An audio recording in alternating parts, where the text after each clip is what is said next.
What lesson, if you had known it before, would have saved a lot of pain? Hmm. What lesson would have saved me a lot of pain? Welcome to episode 15 of the Modern Contractor Podcast. I'm lucky to be with third generation roofing company owner in Mario DeCarney.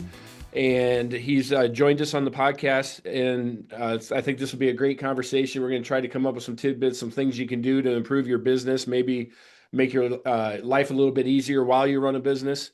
Mario, really appreciate you being on here. Yeah, no problem. Thanks for having me, Brian. This is awesome. Excited. Tell me the history. We already know it's third generation, but just kind of give us the background. Yeah. So I'm a third generation roofer. So my grandfather did roofing. My father still does roofing. I worked with my father from, you know, being super young. He didn't go to school. You skipped school that day. Your butt's packing trash on the shingle job. You're stripping the roof, all that stuff. So I worked with him from being, early teens. And then when I was about 24, 25, I started my own roofing company. But I got experience from working with my dad as well as my grandfather. So how long have you been doing it on your own? So I started my company in 2017. So I think this is our ninth year in business. Next year will be 10. So it's crazy how time flies. Yeah, no doubt. Moving right along. So, in the roofing industry, there's usually two companies. There's the storm chaser and there's a retail roofing company. Or do you Yeah. lean toward one or the other?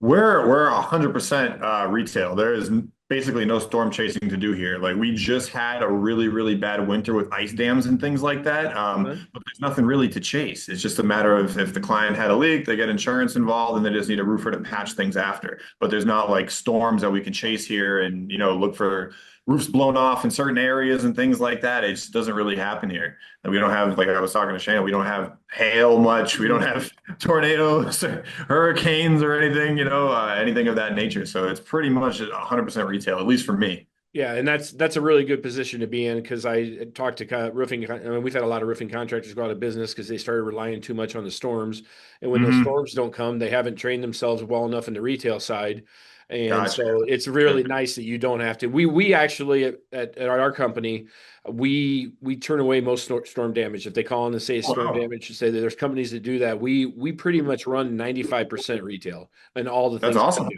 So it's nice to not have to get into the insurance game and stuff too much and deal with just it's a different animal, so it's great that both of us can stay out of that, I think. It's so funny because until up till about like 3 or 4 years ago, maybe like 5 years ago now, after watching videos on YouTube of other roofing related things, I had no idea that like storm chasing was a form of getting roofs. I only grew up doing retail. That's all I ever knew. So I had no idea storm chasing was a thing. I had to look into it to figure it out. Well, when we do get storms, it's amazing how many companies will be in the neighborhoods. they That's just they, wild. they come in like a flock of, I don't know, let's call it geese or whatever, but they're from everywhere. They'll come from It was a Texas. totally foreign concept to me. Yeah, So it was a whole different dimension. I'm like, you can make a business off chasing storms, though. It was funny though. they Same do, here. but then they also can crash and burn real quick when they don't get the storms. That's the scary part. So it's good to hear you're on the other half of that. We both are. So that's a Yeah, good thing. yeah, for sure. So tell me, obviously, three generations is a long time, Yeah, for but I'd sure. like to know how your business is different in your operations or your people or Mhm. technology than the prior generations. Yeah. So I mean, so that's the thing. So you go back to my grandfather, right? So what did they have then? It was pretty much, chucking a truck kind of thing, right? Just driving his truck, a little bit of advertising here and there, probably newspaper stuff. Same thing with my dad. He had several trucks, and then yellow pages, websites just started to roll out early 2000s, so a little dabbling into the digital stuff. And then we got my generation, and I was fortunate enough to soak in all of the skill from them to where that I had it at a very early age. So then as I got older, I didn't have to focus on learning the skill. I could just focus on the marketing part.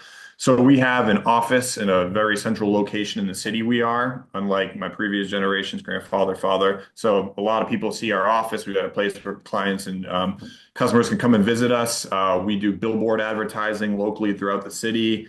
I'm involved in the community. We try to do events and things of that nature, sponsor, baseball teams, other sporting events, stuff like that.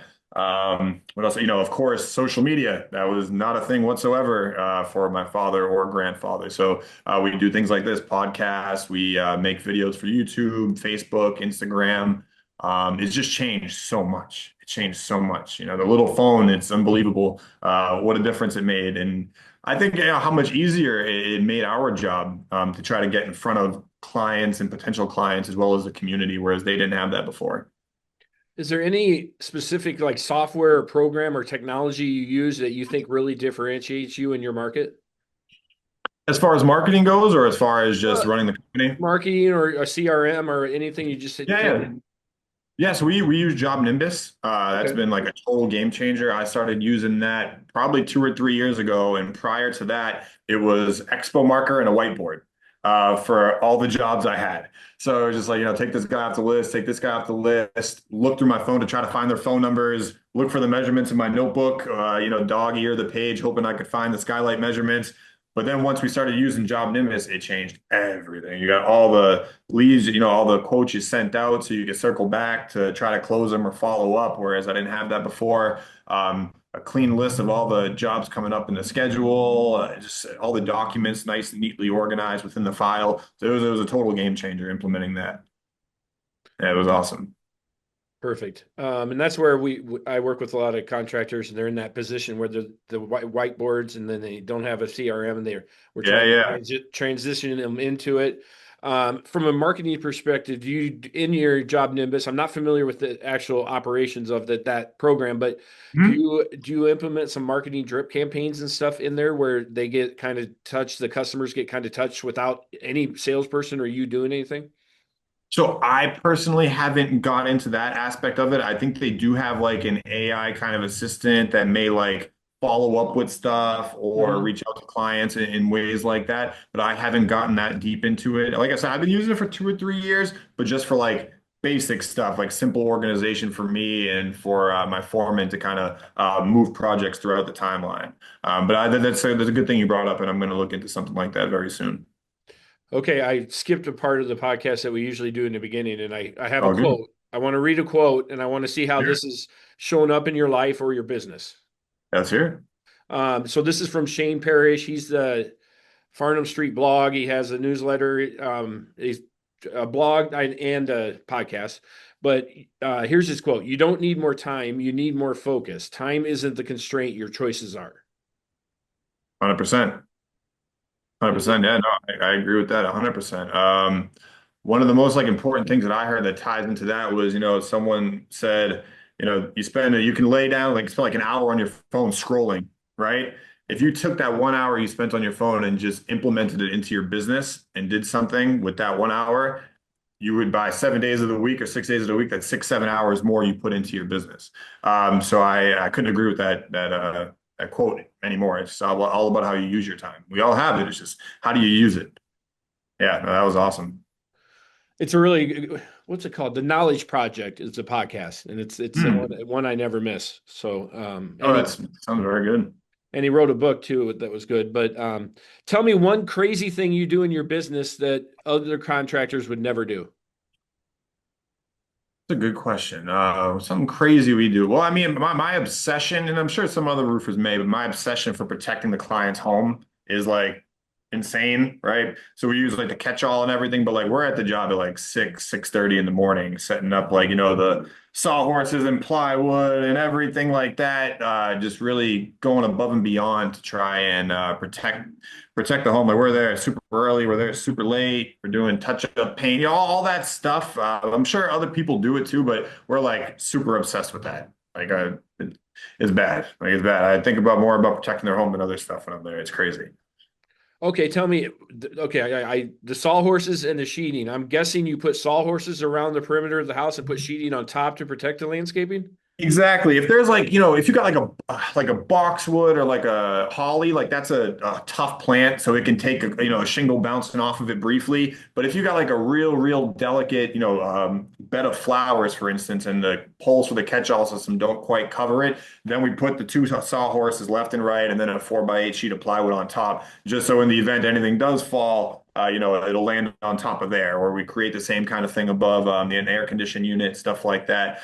So we really go like the extra mile to make sure all the planting survives by the time we're done with the job. Like I tell everyone, like the customers can see the roof sometimes from a distance, but what they really see once you leave is their grounds and their flowers that they planted and everything like that. That is priority number one to them, believe it or not. So if you mess that up, then they're probably concerned about what you did on the roof too. It all starts from the ground. That is, I will tell you something real quick. That is going to be implemented in our company as Do of it. now. Do it. Do That it. is a great. I never had thought of that, but that is a tremendous idea for the landscaping. They got the sawhorses where you can, lower the legs or lift them to make them higher or lower or, measure up with the ground. So it's game changer. Put them in the trailer, and they work awesome. Yep. Well, we'll definitely be talking about that with our roofing division. Phenomenal. Okay. Phenomenal. Another. This is another. I think good question that I got asked at one point, and I can't remember Yeah. where it was at. But what advice sounds smart but actually hurts contractors? Well, for me personally, I think it's advice that, you have to like take on every job, or they say like, oh, if someone, like basically like you have to take on every job, that if that makes sense. Because I was kind of told that growing up, like, don't let the job slip through your fingers or stuff like that. But to me, not every job is for every contractor. Like there's jobs I go to where I know it's not for me, or I personally don't think I'll be able to work with the client as well as I could with another client. So up until this year, which is my ninth year in business, I'm finally able to say no to certain things or excuse myself from certain opportunities by politely just saying, I don't think this is for us. But when doing that, I also make a recommendation to a company that I think can do that, that's local, just so I don't leave them completely, in the dark or with no sort of information. At least I give them a path to go down. But you just can't take on every job. You can't. There's some that they're going to mess you up. So you got to be careful how you navigate through that stuff. So I've been doing this 23 years, and I have a job going on right now that my gut told me the whole time not to take. I took it, and That's it's a perfect example of that. And I always tell myself it's never going to happen again, and I yeah. hope it doesn't. I think this one might be the one that I finally understand. Okay, we don't need to do this. But you're way ahead of me. It took me 15, 16 years where I got to the point where I was comfortable saying no. So you're 9 years in and you're doing that. That's great. Because Yeah, there's customers you don't want.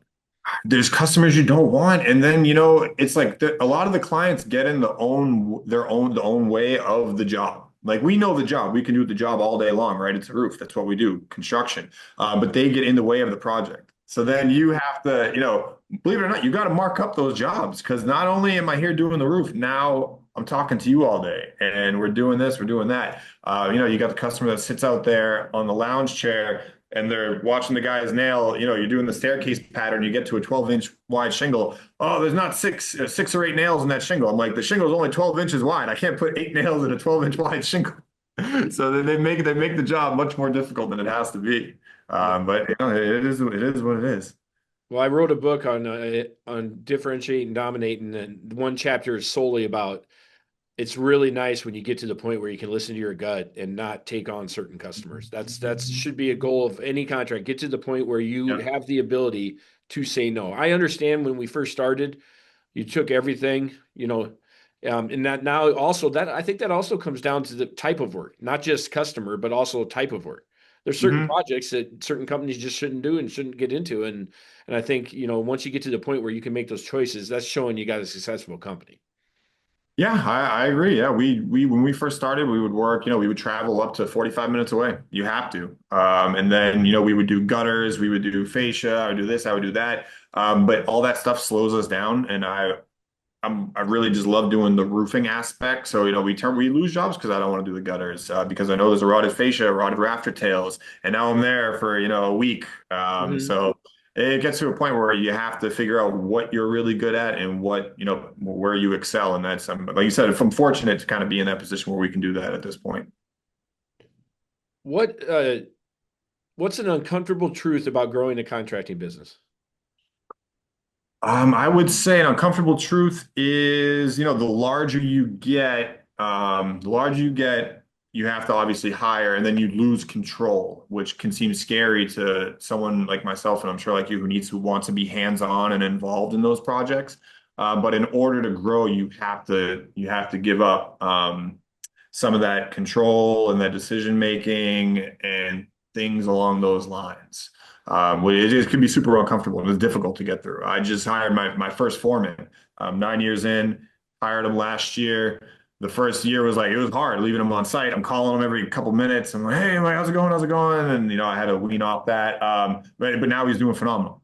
And I'm able to sit here with you and do things like this while I know the project's going on. So it was hard, but yeah, losing control is definitely one of those things. Do you have any office staff? I have no office staff. No, I have an answering service. I just got an answering service this year, as a matter of fact. Prior to that, it was answering the phone on the roof, answering the phone driving around. But I hired them, and that's been great as well because now they handle my scheduling as well, answer the phones, all that stuff. Half the calls you get are telemarketers, so it's driving you nuts. So it's been super great having an answering service, but no office staff, not Okay. yet. Okay. We can still grow. We got room to grow. Well, We yeah, just we yeah, yeah, take it slow. yeah, yeah.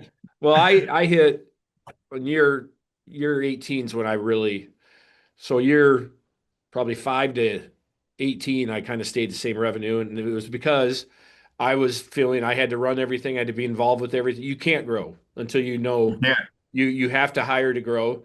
I've went from 8 employees to 44 in 4 years. Uh, awesome.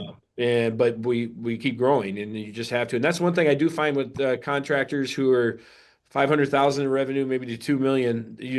That next step is just hard for them. It's just like it's in our industry is knowledge of, oh no, we don't want to hire. But we want to control everything, and then it's just once you take that step, then you like you see now, you're able to do this, and you're not worrying about the job that's going on today. I Yeah, no, probably it's I true, man.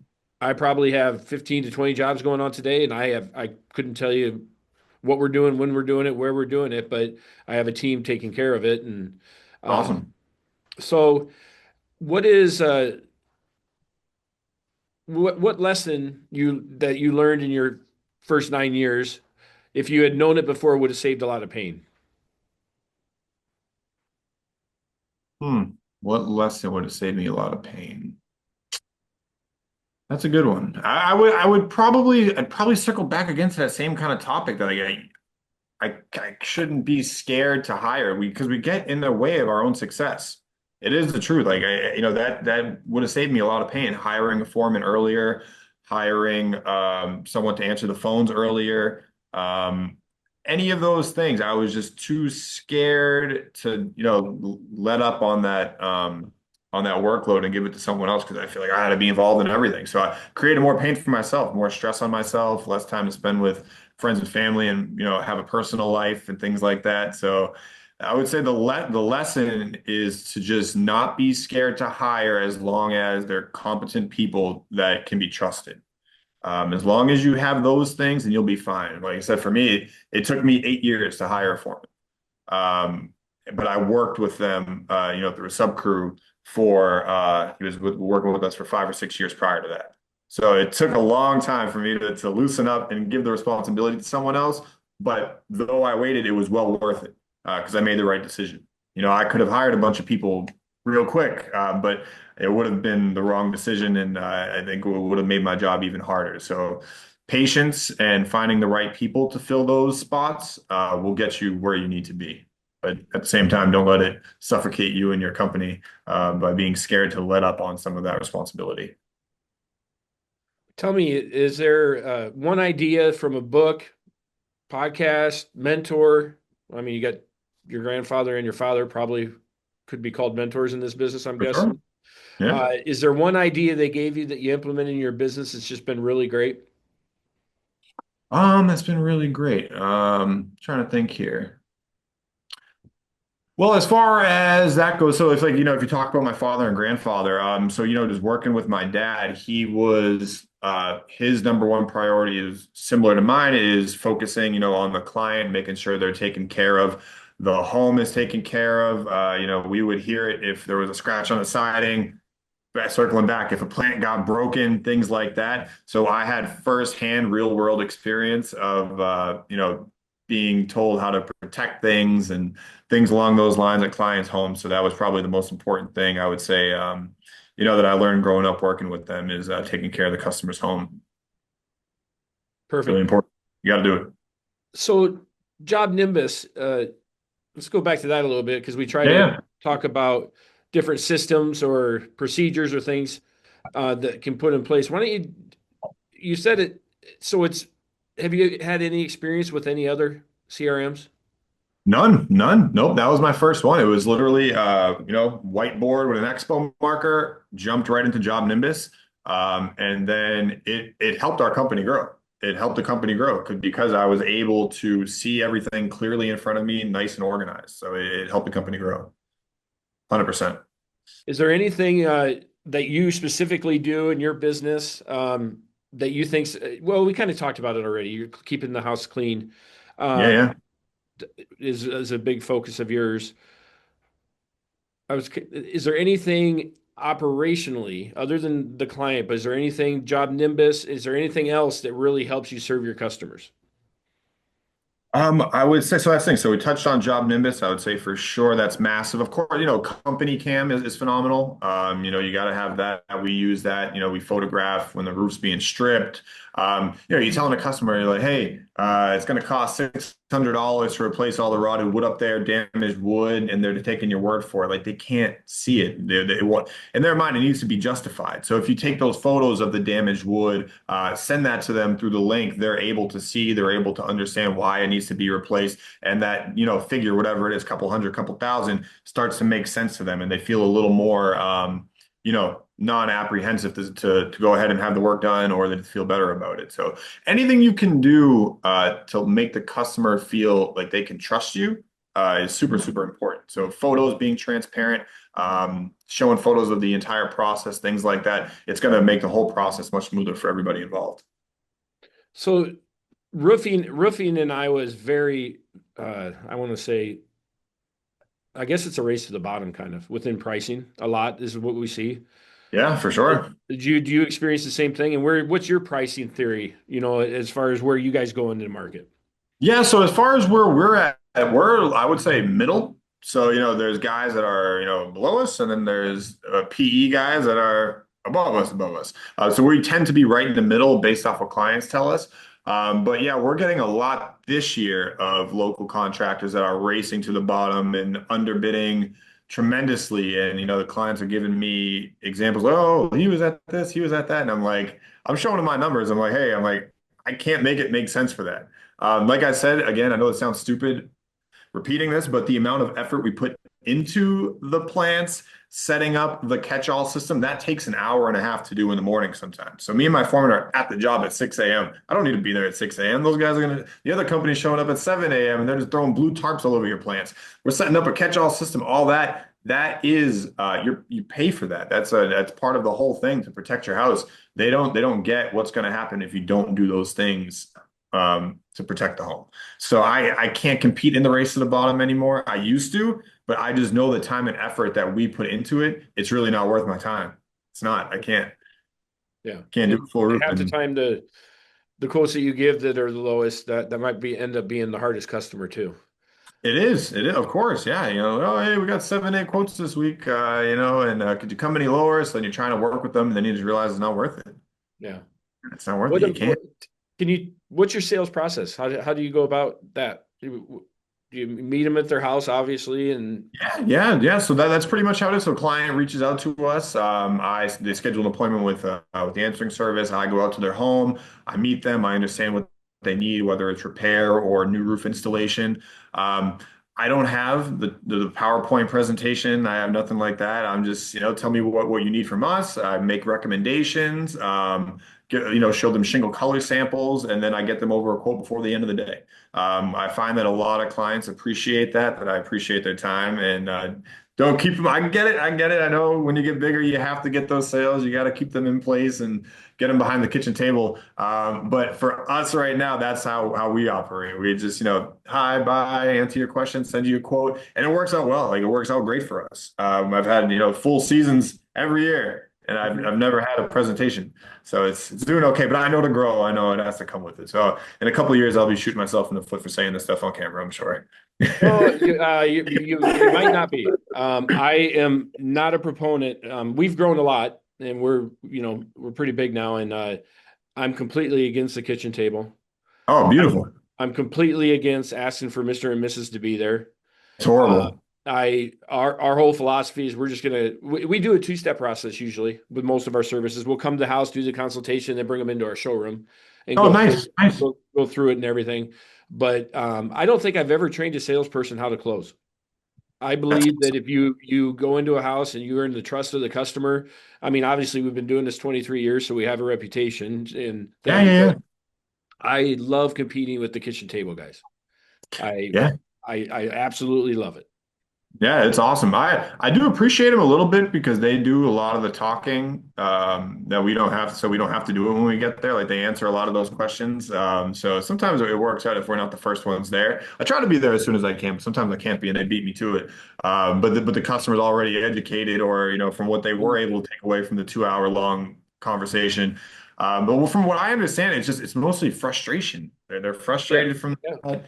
That no one likes pressure. That you go into a department store, you got 7, 8 people asking you if you need help, and you've only been in there for 2 minutes. It's like, let me look around first. Let me see what I need. Let me figure it out, and then I'll circle back if I genuinely see something I'm interested in, or if I have a question.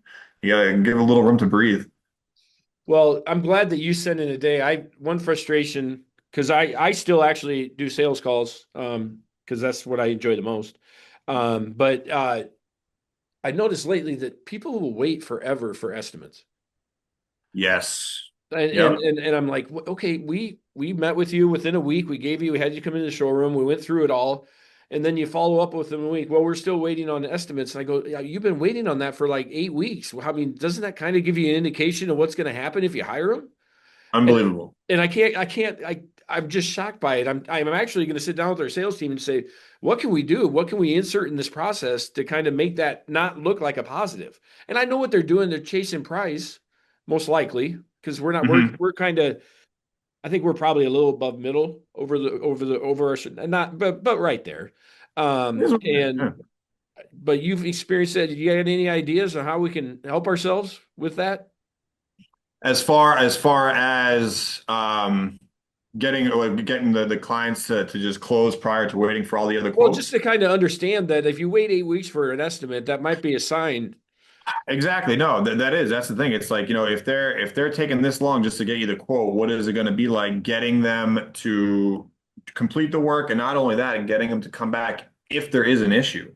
Uh-huh. That I think would be the most important thing to focus on is be like, look, if you can't get the price out of them, how long is it going to take to get them to come back to fix your roof that's leaking on you, that they installed? So that's not the guy you want to work with.